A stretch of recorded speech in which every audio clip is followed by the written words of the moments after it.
This is Focus with Jack Caudill. Good evening, I'm Jack Caudill. Welcome to this month's edition of Focus. This month we're talking about the issue of suicide here in South Dakota and around the Black Hills. Three guests with us to talk about that. Stephanie Schweitzer-Dixon is the Executive Director of the Front Porch Coalition here in Rapid City. Dominique Charlson, she is the Executive Director of Youthwise and Spearfish, also a member of the Lost Team at the Front Porch Coalition. And Randy Allen, he is the Clinical Director of Behavior Management Systems. The Centers for Disease Control and Prevention say suicide is the 10th leading cause of death in the United States. They say almost 45,000 Americans die by suicide each year. The number's high here in South Dakota as well. The Department of Health says there were 192 suicides in the state in South Dakota in 2017. From 2007 to 2016, 7,815 hospitalizations for self-inflicted injuries among South Dakota residents. We're going to start with you, Stephanie. You deal with this on a daily basis. How serious is the problem as you look at it here in this area?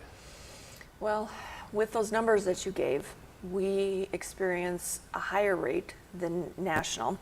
It tends to be 2.5 to 3 times higher than the national rate here in the Black Hills and reaching out to western South Dakota. When we compare numbers to the statewide average that you gave, it's twice as high.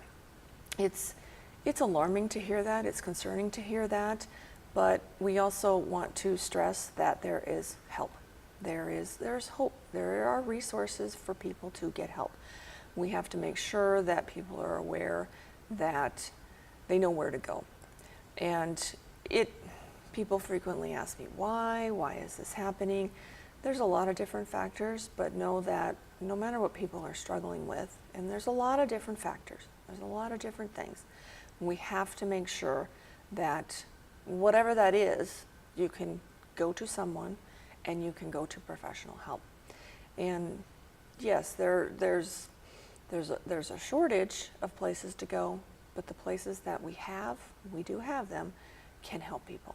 So we have to make sure that we know that people can get help. Randy Allen, again with Behavior Management Systems here in Rapid City. Randy, this is something that a lot of people don't think about. You guys deal with it on a daily basis. As you look at suicide in this area, how serious is the problem? More than people probably, for the most part, realize. Well, I've been involved in providing services in Rapid City area for over 30 years, and it's as bad now as it's ever been. The increase over the last few years, for whatever reason, has been quite substantial. We are following a national trend there. I'd like to see us break from that trend. I think we can do a better job in Pennington County and Rapid City of getting assistance out there to folks before they feel desperate, before they feel like they're locked into one way of solving a problem, and decrease the suicide rate and get it down to something that isn't quite as alarming as it is now. I mean, we're about double from where we were 10, 15 years ago, and our population has not doubled. Now, Stephanie mentioned the rates here in South Dakota always higher than the national average. Mm-hmm. Do you guys get a sense of why that is out this way? Well, there's lots of speculation, theories, and things like that. If you're outside of a major metropolitan area, which is 90% of South Dakota, it's harder to get trauma services. So if you do something, if you do make an attempt, it's further to get care, it's further to get treatment. It's also more difficult to go in and get help if you're depressed. It's a long drive for a lot of folks to come in and see somebody to try to work on that depression. We have a much more significant shortage of psychiatrists in western South Dakota than they do in the eastern part of the state. So if medications help, there's a longer wait to get in. Most of the doctoring done for depression and things in western South Dakota is through family practice docs and general practitioners, and they do a great job and a great resource, but sometimes you just need a little more specialized care. Now, Dominique, you have a personal connection. You said earlier you lost your father to suicide. What are the emotions that you go through as a family member left behind in something like that when you do lose a family member that way?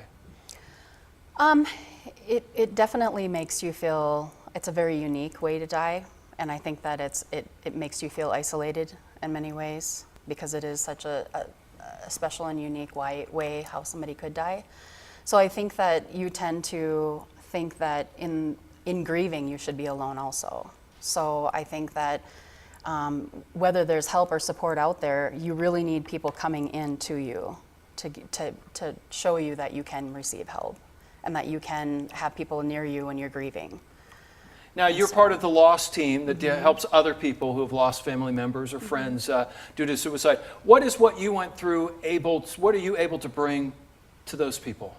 Well, and I lost my dad 14 years ago, and I was always hoping that obviously the numbers would be going down, but as we significantly see the numbers going up, I wanted to step up and help, not realizing that it is sad that this is increasing so much, that what else for survivors to do that have healed and have been able to get well and use the supports, why not give back? And it's the best opportunity to do that, is to be there within an hour or two from the time of either the person hearing about it and being with the family. And when that shock is happening of just that disbelief and not understanding, just being there and knowing that we've been through a similar situation to the exact situation of hearing that somebody that you loved has died by suicide.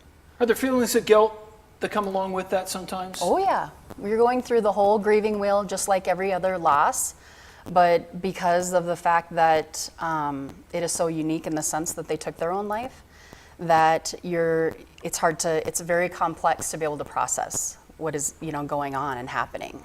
So it takes, I would have to say, a lot of additional time.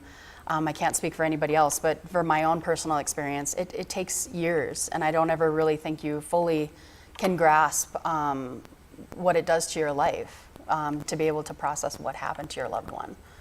It's just something that you cope with, that you live with, and giving back and having an opportunity is a really huge part of the healing process. Now, Stephanie, the CDC says for every suicide, there are 25 attempted suicides. Is there any common thread among the people that get to that point that make those kind of attempts at all? Most often, there's always that feeling of hopelessness. That feeling that the pain that they're feeling isn't going to get any better. And that's hard for someone to understand if they've never been there before. For someone who's been at that point before, they can relate. But like she said, with loss and going through that grieving, it's different for everyone, because reasons why people get to that point are most often always different for everybody. There might be a common thread, but it's different. But that pain, that it's not going to get any better, that I can't figure out how to get through this or improve the situation, or this is going to get any better, find help or find someone who can help me through this, along with a multitude of other reasons, that it's just hopeless and they feel helpless. Randy, do you see the same thing? Is there a common thread you see with patients that you're trying to help that have made attempts or are moving in that direction? Well, it's certainly that. It's feeling trapped. It's feeling like you can't get out of the situation that you're in. The common thread that I think we've seen work at the Crisis Care Center on occasion, and there's a lot of stress being brought about in our country these days since 2008 and the crash. That folks haven't recovered from that yet. The disparity and the ability to rebound from that in our economy, even though they say it's going well now, it is for some and it's not for others. And we just see a lot of turmoil in families, losing houses, losing jobs, being homeless. There's some real desperation out there that I don't think, we can have the services available, but I can't fill somebody's bank account. I can't pay off their mortgage. I can't bring their husband or wife back. And I think the fallout from that has been has been a common theme with folks who come into the crisis care center. Those things are going on in their life, usually in multiple areas of their life. There's stress, and you see the anxiety go up and up, and folks really want to, I don't know if you've ever been incredibly anxious, it's something that you really want to get away from as quickly as you can. And some folks get desperate and don't get the help they need prior to that. What's really concerning now is, I think for the first time since they started keeping statistics, is that more people are suiciding now. Over 50% do not have a mental health diagnosis, have not been involved in mental health treatment. So these folks aren't even making it to our doors, which is where friends and family members come in to assist and get these folks and spot those early warning signs and try to get somebody in to try to work on those things. All right, we got to take a break. We'll take a look at those warning signs when we return with this month's edition of Focus. I'm Jack Caudill. Welcome back to this month's edition of Focus. Talking about suicide here in the Black Hills in South Dakota. Randy Allen is the Clinical Director of Behavior Management Systems here in the area. Randy, before we went to the break, you were talking about a lot of the people now not diagnosed with mental health conditions, so they're not in the system, they're not seeing anybody. What are the warning signs that people should look for? This is not somebody that's just down right now, but somebody that there is a serious danger area here. Yeah, well, if you know the person well, if they're a family member or a friend, you're going to see some changes in behavior, and those changes can be pretty dramatic at times. Somebody who's been outgoing and gregarious, all of a sudden is isolating themselves, not wanting to be part of family functions, not going and doing the things that used to be pleasurable to them, those kinds of things. Changes in eating patterns, changes in sleeping patterns, either more or less, those kinds of things. One of the things that we see, and I just was working with somebody last week, is they had started giving their prized possessions away and making plans for, they wanted to make sure folks, that things went where they wanted them to go, to people that they know they would be meaningful to. You know, the signs of depression, you know, being down, not being able to get enjoyment from life, and anxiety going up. That's probably the one that probably gets not as much attention, but there's just as much risk for somebody who's experiencing extreme anxiety for suicide as there is for somebody that's depressed. So those kinds of things. Now, Dominique Charlson is with the Lost team at the Front Porch Coalition. Dominique, how do you get family members to speak up? How do you get friends to speak up and say there's a problem? How do you get somebody to say you need help? That's got to be a difficult thing to do, to realize the difference between he's just in a funk for a little bit. You know, and that is, it is very difficult, because most of us that have loved ones around us, we don't want to see, we don't even want to think or conceive that this could happen, or that this could be a realization for someone or somebody that we love. But the reality is that my father had all the classic signs. They were all there, exactly what Randy and Alan said. All the signs were there. And so it's very difficult when it's happening. It's almost like everything is in slow motion, because the family members are just kind of waiting to see if they're going to pop out of it, are they going to trend out, or is this something that can just be gone, you know, and then making the decision to take their life. So it's difficult, because you don't want to be too intrusive, and you know, my father was, you know, in that category of the highest rate of suicide. He was 54 years old, white male, Vietnam veteran. I mean, so it's hard to help your father when he has everything. He's hard to service. He didn't want help, you know. I mean, he wasn't really sure what was happening, but I think that we can still try and be more persistent. Obviously, I learn now more and are encouraging people, daughters, mothers, anybody around, to be persistent and to keep encouraging. And that's why we teach mental health first aid. You can do it in a gentle, encouraging way without being nagging or making the problem worse. That's how we teach people how to try to make it better instead of worse. So what do you do if that person says, no, I got no problem, leave me alone? What do you do then? Well, you reach out to other people, like the Front Porch Coalition will teach you how to do a means restriction. They'll teach you how to keep the house safe. There's certain things that you can do You encourage other family members to speak out. You just, like I said, you just be persistent. You do as much as you can to keep the person safe. And, it's tough, but it's not impossible. I think that it's just really important that people get support and get around people that have been there and have made it through these hills, because there's a lot of people who have attempted that go on to be never suicidal again. And so they do recover from this. They do find wellness. It can be very temporary, these thoughts. So we have to remind them over and over again that recovery is possible, and it can happen, and it does happen all the time. Stephanie Schweitzer-Dixon is the Executive Director of the Front Porch Coalition. If somebody comes to you guys for help, what can you do? What do you do? We give them all of the resources in the community. What we do is we ask them how imminent it is. Have you asked the person, are they having thoughts of suicide? Have they said yes or no? If they've said yes, we give them crisis care center, emergency room. We tell them if they've gone through those steps and know that it's imminent, or if they've said, no, leave me alone, I don't have any problems, but I think that there's something wrong. If you've taken safety precautions, you've removed lethal means, you've kept things as safe as possible, but you're still concerned, sometimes we have to go to the extreme measures. And I tell families this, you might have to have law enforcement do a welfare check. You might have to get others involved. That's the worst case scenario.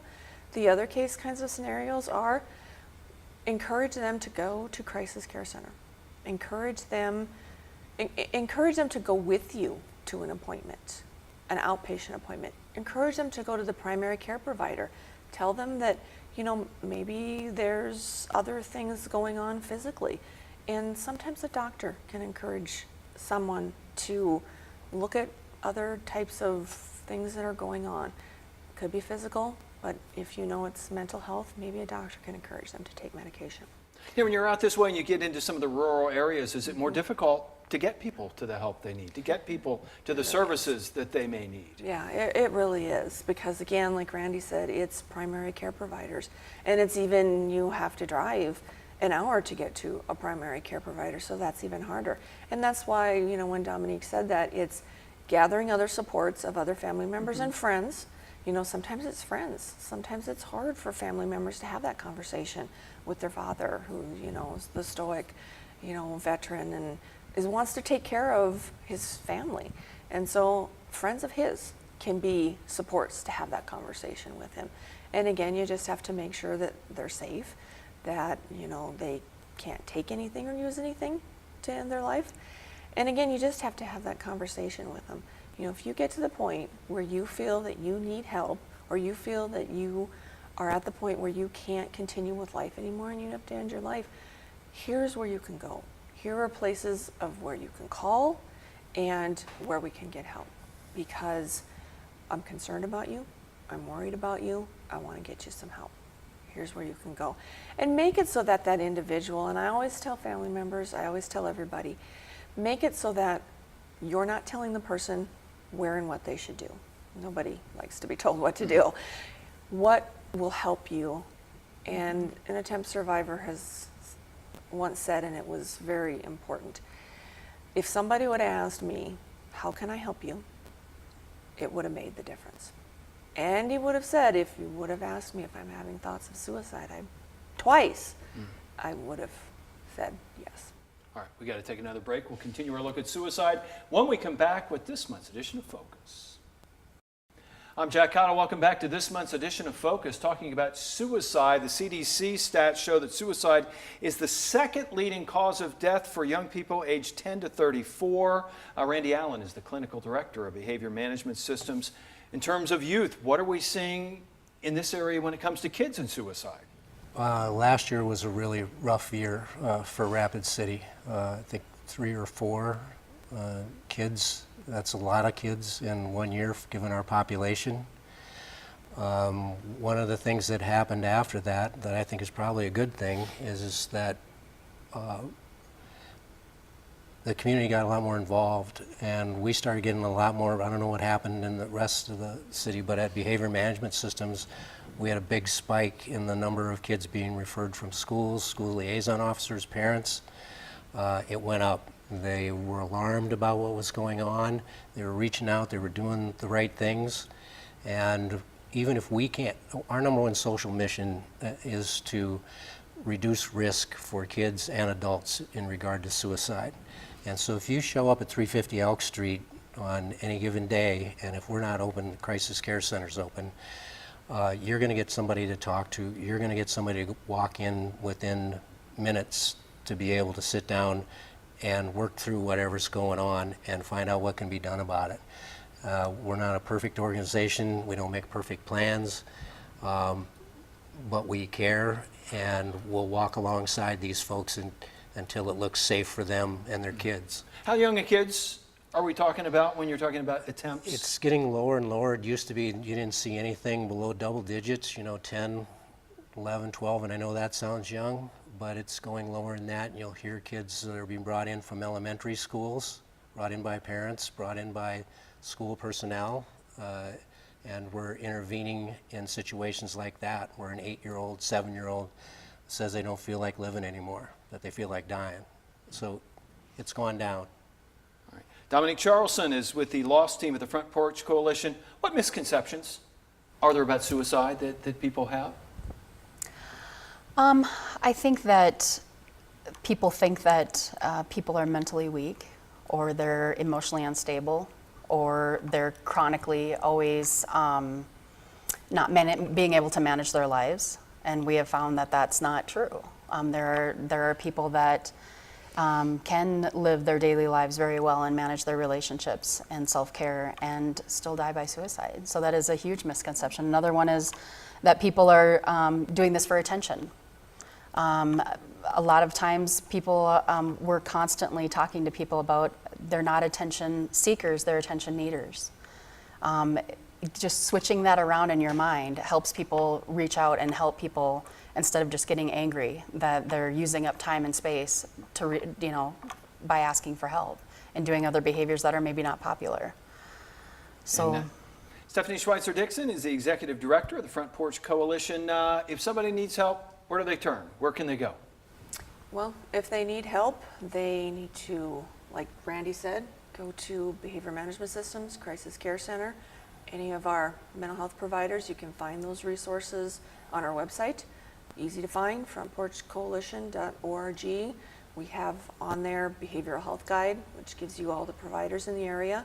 If you are in an imminent situation where you've asked about suicide, you are extremely concerned, even if they said no, you need to call 911. You need to have somebody help you go through that. If you're in a rural area, you need to do that as well. But if time is of the essence and you're in a rural area, or even if you're here and you need someone to talk to, pick up the phone, ask for that guidance from a 911 dispatcher, or call the National Suicide Prevention Lifeline. It's 1-800-273-8255. And people now are texting. So there's a crisis text line. And youth, adults, anybody, just text 741-741. Someone will come on and just walk you through and guide you through how to have that conversation. Those numbers are on our website. Everything's on our website. You can even learn how to have these conversations by taking one of our classes on, like Dominique said, mental health first aid. How to do this, how to get through this. All right, we are out of time. I hate to cut you off, but I don't have a choice. Stephanie Schweitzer-Dixon, Dominique Charlson, Randy Allen, want to thank you guys all for coming. Again, if you need help, plenty of places to turn, plenty of services right here in the Black Hills. We want to thank you for joining us for this month's edition of Focus. Hope to see you again right here, again, the first Sunday night of next month. Good night.